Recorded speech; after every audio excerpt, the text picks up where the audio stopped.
Сәлем достар, бұл құпия каналы, сіздермен бірге Альфия. Бүгін новолуниеде сізге екінші видео түсіруге ұйғардым. Сондықтан достар, қабыл алыңыздар. Қазір сіздерді супертехникамен таныстырамын. Бұл супертехниканың аты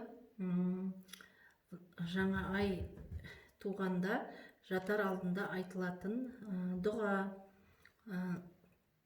Бұл дұға сәттілік үшін, осы ай сәтті, бәр жағынан сәтті, өте керемет өтсін десеңіз, осы әдісті жасап көріңіз. Для профилактики әр айда жасауға болады, әр жаңа ай туғанда. Достар, қазір көп сөйлемей сіздерге барлығын түсіндіріп өтетін боламын. Бұған сізге бір кесе немесе бір стакан, бір ыдысқа құйылған су керек, қандай да болса. Ол суды ішу керек болады. Сіз ішіп білем дегенде алып аласыңыз, жарты стакан, или болмаса бір стакан су керек.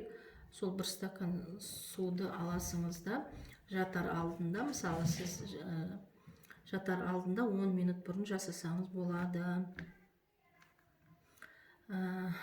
Суды алып, жарты стакан суыңызды алып, оң қолыңызбен ұстап тұрып, дауыстап, кішкене ерніңізге жақындатып, мына дұғаны оқисыз.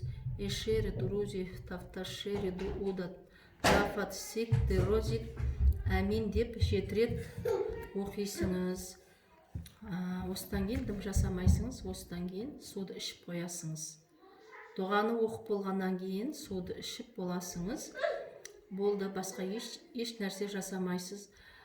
Бұл айда сізге барлық жағынан сәттілік, финансовый жағынан, барлық жағынан сәттіліктер болады.